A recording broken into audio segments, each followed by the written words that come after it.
A little bit about the Energy Skills Partnership. We were set up by the colleges themselves, who agreed amongst themselves that the colleges need to collaborate and work together in close partnership to be responsive, to have a collective capability and capacity to support the energy sector. And that's exactly what we've tried to do. Obviously, there are a number of key drivers for that. The government's economic strategy, the climate change targets, the Skills Development Scotland and the Scottish Government's Energy Skills Action Plan and the Energy Skills Investment Plan, and more recently, the Wood Commission's Developing Scotland's Young Workforce. So we've had to work within this remit, and I'll just want to take you through some of the formal networks we've established, how we're structured, but also talk about some of the real action and activity that we're doing to give you a sense of how we're going about supporting the industry for the future. So a number of our priorities then, establishing demand-led provision. Key aspect to what we do. We work very closely with industry and industry bodies. We ensure that the colleges are up to date with industry demand, and we develop new programs and interventions, and the next thing, capability and capacity to ensure that the colleges are well placed to meet industry's skills needs. And we do try to coordinate this across Scotland to ensure that the right colleges in the right geographic location with the right skill sets are in place. We've got a lot on the career side in promoting the energy sector as career of choice, but I'll say a little bit more about that later. We develop qualification pathways, and we're working with schools, colleges and universities to try and get this seamless progression through.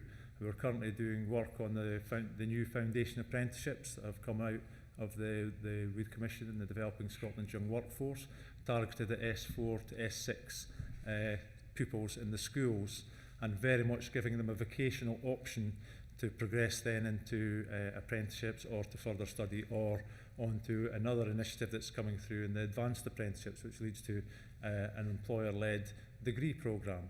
So there's some really interesting work going on there across the energy sector, and that includes the engineering and the big macro side, but also in the construction and the micro side as well. We interface with government agencies and industry bodies very closely. We are very much trying to present ourselves as a one-stop shop for government and their agencies as well as industry.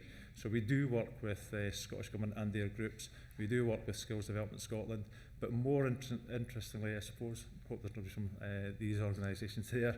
We're working with SDI, we're working with Scottish Enterprise, Highlands and Island Enterprise on the whole economic development side, potential inward investment, developing the local workforces and developing the supply chain for some of the sectors. So I think there's some interesting work that's going on there. And again, when we talk to you about the formal networks we've got, maybe that will come through, and we can present that in a more real way.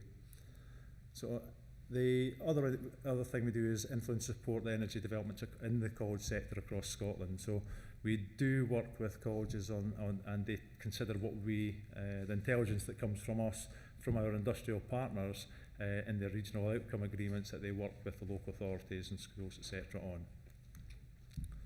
How we are organised, we've got a steering group which is made up of mainly the principals of the colleges or their deputies, so very senior people within the college sector. But on that steering group we also have Skills Development Scotland as the skills agency, and the Scottish Funding Council as one of the key funders for the sector. And that really gives it a real steer and ensures that we're going along the right track. But the main area where we do work is in our theme groups. We have theme groups, power, built environment, oil and gas, emerging technologies is one that's just come our way recently. So the last discussion with the transport, that's very applicable to ourselves. And some cross-cutting themes, supply chain, health and safety, etc. But you also see on the screen there some of the partners that we're working with from industry. So all of the sector skills bodies, industry bodies, we're heavily engaged with. And some of the current activity we're involved in. So we've got core activity and project activity. We've already talked about identifying and developing demand-led programmes. We've worked with the likes of Arriva Wind, with Scottish Power Renewables, with SSE, with SNPF, the Plumbing Federation. So we're doing a lot of activity around that. We are working on articulation progression pathways. We work with Energy Technology Partnership, who are the university equivalent to ourselves. And we've done some work around one of the challenges in engineering is the maths capability and how that transfers across colleges to universities. So we've worked with Scottish Qualification Authority on the maths for engineering and upgrading that so there's a progression pathway for maths within engineering as well. But there are many other things that we're doing there as well. We have a STEM strategy to focus on science, technology, engineering and maths, and we're now working with Engineering UK, Edinburgh Science Festival. We're working with the science centres now as well to try and pull that together. But we're working with Energy Skills Scotland in that as well, so there is an education strategy developing and we've got a real role in that. Building capability and capacity, I touched on that, but that's a real strength I think that we have. We do a lot with the college sector on CPD for the college staff to ensure that they're up to date, and actually we're striving to ensure that the colleges are ahead of the curve for some of the technologies that are coming through. We've done this in the wind industry, we're doing it now in the marine renewables industry, we're doing it on the transport side now, but one of the key areas we're working at the moment is on the construction side, where we'll look at some of the new policies that are coming in. We've done it for Green Deal, we're doing it for air tightness testing, we've got a number of strands that are coming through there. So we will commission staff development for the colleges and the colleges then can enjoy that free of charge. So we fund all of that. We also have a challenge in actually attracting new talent into the college sector. So we've got a programme around lecturers of the future, and we've got a support programme for anybody who has a desire to come into the sector. But we've also run a number of campaigns with industry and we've had a couple of press campaigns as well. So we really need to work with industry around this, and there's some interesting models where we've got industry co-delivering with the college sector to ensure that they can get the workforce that the industry needs.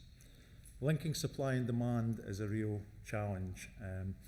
There's thousands, I think there's 7,000 students going through colleges at the moment doing engineering programmes, yet you're getting engineering companies saying that they can't get the staff. Well, we need to link that up, and we're doing a lot around that. We have a careers fair now that's an annual careers fair, and we have major employers coming along to that and students from across Scotland coming to that, and that's been very successful. Last year there was about half of the students within 3 months had been employed by the companies on the back of the careers fair, so real success there. And resource management's another area that we target as a core activity. We develop shared teaching materials, so we will commission teaching materials. We buy capital equipment that is a shared resource across the colleges. We enter agreements with some of the key industry partners. So recently we've signed an agreement with Scottish Power Renewables for the ongoing supply of wind turbine components into the sector. That might not sound huge, but that's tens, hundreds of thousands of pounds worth of kit going into the colleges, so and ensuring that the students get to use up-to-date and real live examples. Projects, some of these are really quite interesting. We've worked with our partners on this and our funders. Delivering industry-led and work readiness programmes is really quite key. The work readiness is very, very successful. Where we are finding where we have had barriers in the past, is industry saying that the students aren't work ready. So what we've done is work with some industry to identify, well, what are the barriers? And sometimes it's really quite simple things that can be overcome at a very low cost that allow these students to be work ready. One example is we've got a pipeline programme of wind turbine technicians.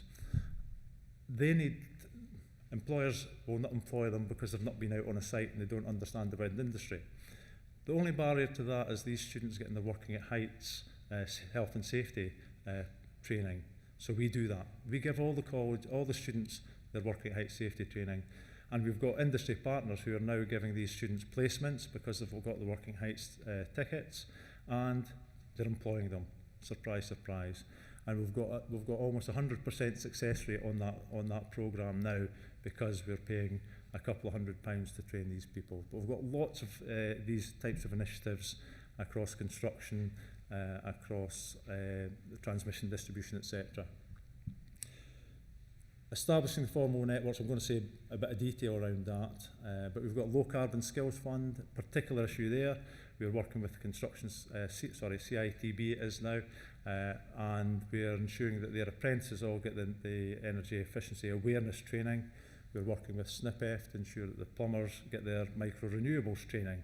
So the plumbing apprentices coming out this year will all have their micro-renewables training, and then they can go into their companies, and then they can start to install. So we're trying to build industry from the grassroots up.